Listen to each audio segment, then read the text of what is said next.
To understand what goes on inside a watch, let's make a simple device that will keep time. Now let's see what these four elements are like in our watch. First, we'll take our watch apart, like this.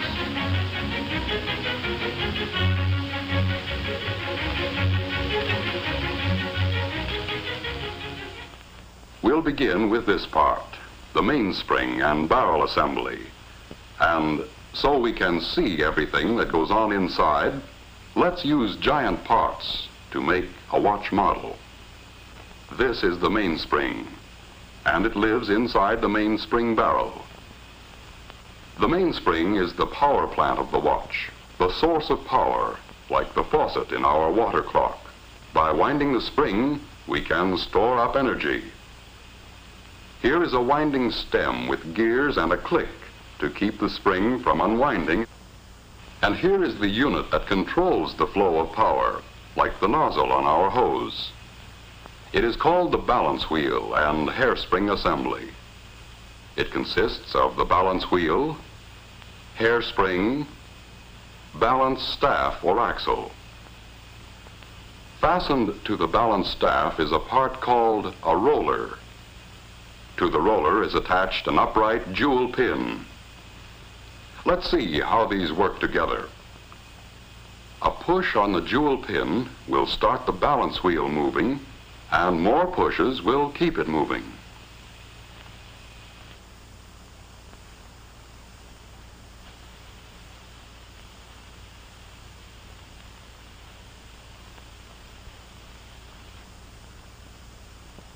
To do this job of pushing, we need this odd anchor-shaped lever called a pallet.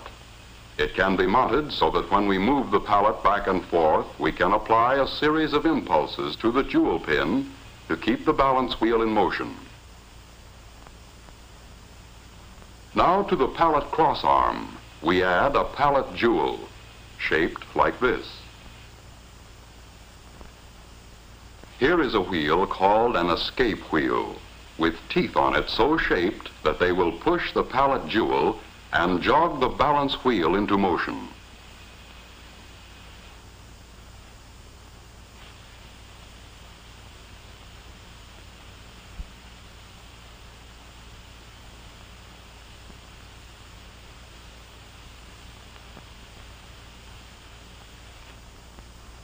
Now we'll use the energy stored up in our mainspring to drive the escape wheel.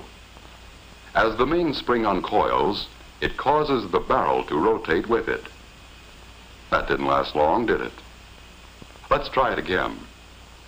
Once things get started, there's nothing to stop them. What we need now is a way of holding the power in check, releasing it a little at a time just when it's needed. Another pallet jewel at the other end of the pallet crossarm will do the trick. Just as the first pallet jewel gets a push from the escape wheel, the second pallet jewel locks against another tooth of the escape wheel to hold the power of the mainspring in check. But the balance wheel keeps swinging, and the jewel pin moves the fork end of the pallet until the escape wheel is again unlocked. But when we connect the mainspring directly to the escape wheel, the power is soon exhausted. In an actual watch, it would last only a few seconds.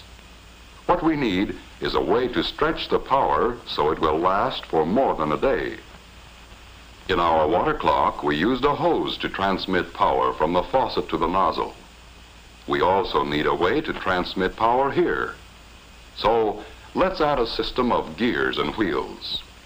We'll stretch them out in a line instead of in their usual closely confined location in a watch. Look at the gears a moment and see what they do. First, a small partial turning of the mainspring barrel drives the center wheel a complete revolution.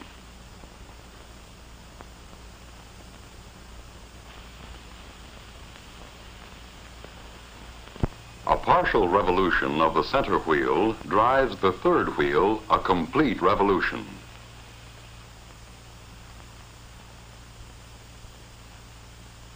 and this in turn drives the fourth wheel much further. As a result, a few turns of the mainspring barrel, driven by the mainspring, will drive the escape wheel many, many revolutions, enough to last a full day and longer.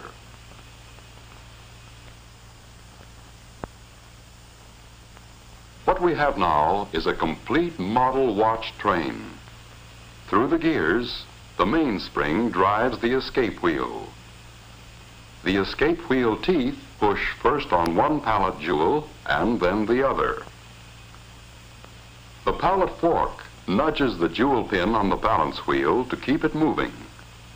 The swinging balance wheel on its return trip moves the pallet fork. This unlocks the escape wheel to release a little more energy from the mainspring.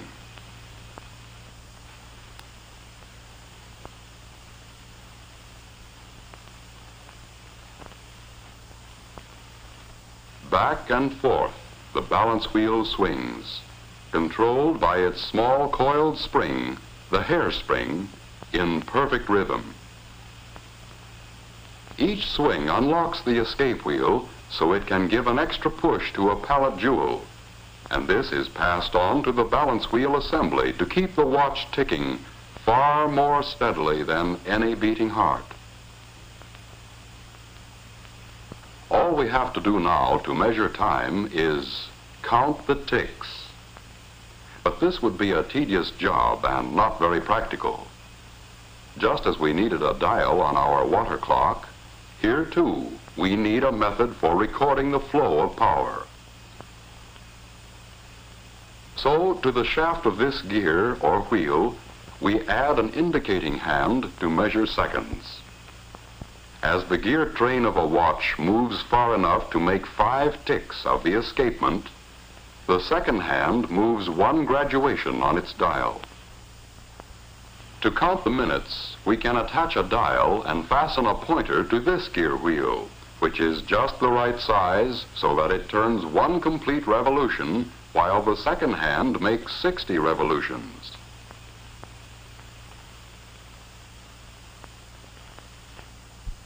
And to count the hours, we can have another pointer geared just so, to move 1 complete revolution every 12 hours. The second hand makes a complete revolution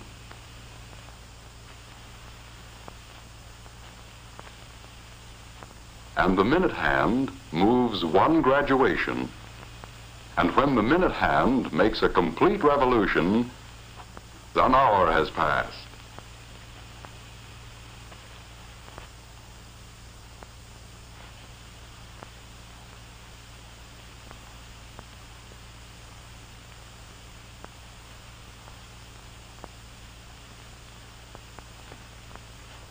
Now we can tell what time it is. But a gear train all strung out like this is a long way from an actual watch. Let's let our model do a bit of rearranging all by itself.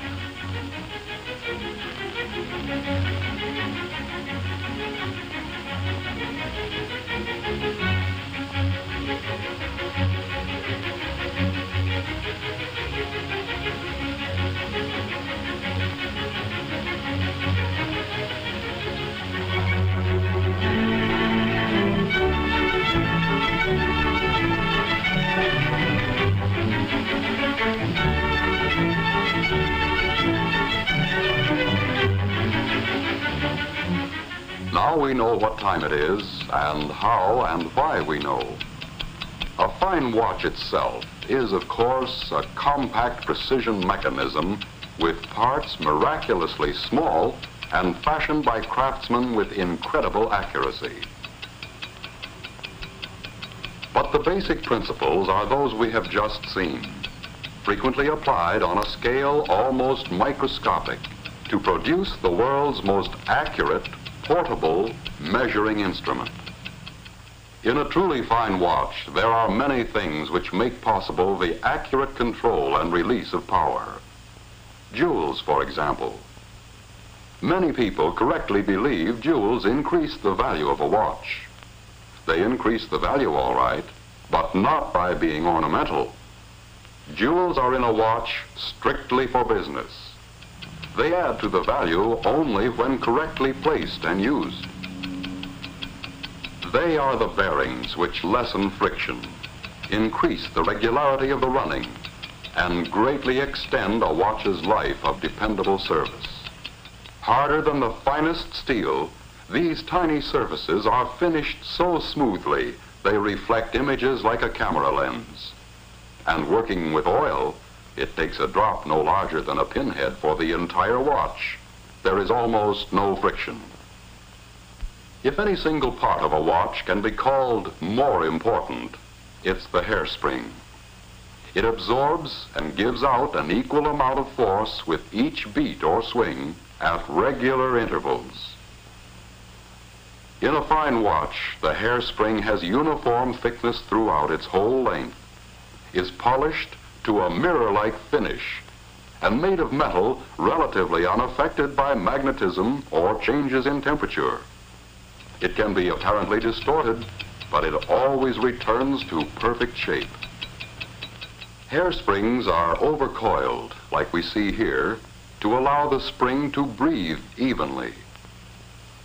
Were this not done, the spring would coil and uncoil unevenly, fluff out on one side, and interfere with the accuracy of the watch. Because a watch is required to run in any position, to be accurate, the balance wheel must be perfectly balanced in any position. This is done by poising. The wheel is poised when there is no effect of the pull of gravity reflected in its action on the knife-like edges of the instrument which checks it. With perfect poising, and with the hairspring centered on the balance wheel, it runs accurately in any position all the time. And it's the same with all the parts. The tiny screws, scarcely larger than a speck of dust.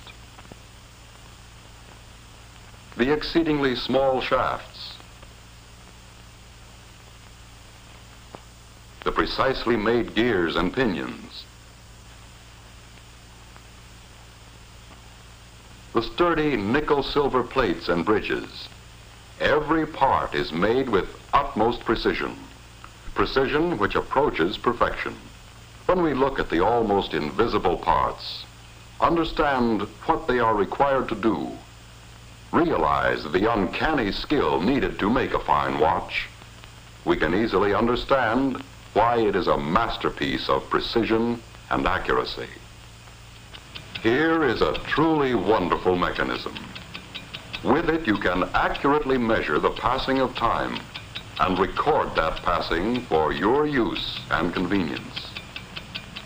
But this mighty little servant is a creation of beauty, too. A precious possession to be worn with pride and confidence every day, every week, every month, year after year. Listen. What do you hear? It's the ticking of a fine watch. Wherever you go, whatever you do, America's fine watch ticks steadily, accurately on. 5 ticks every second.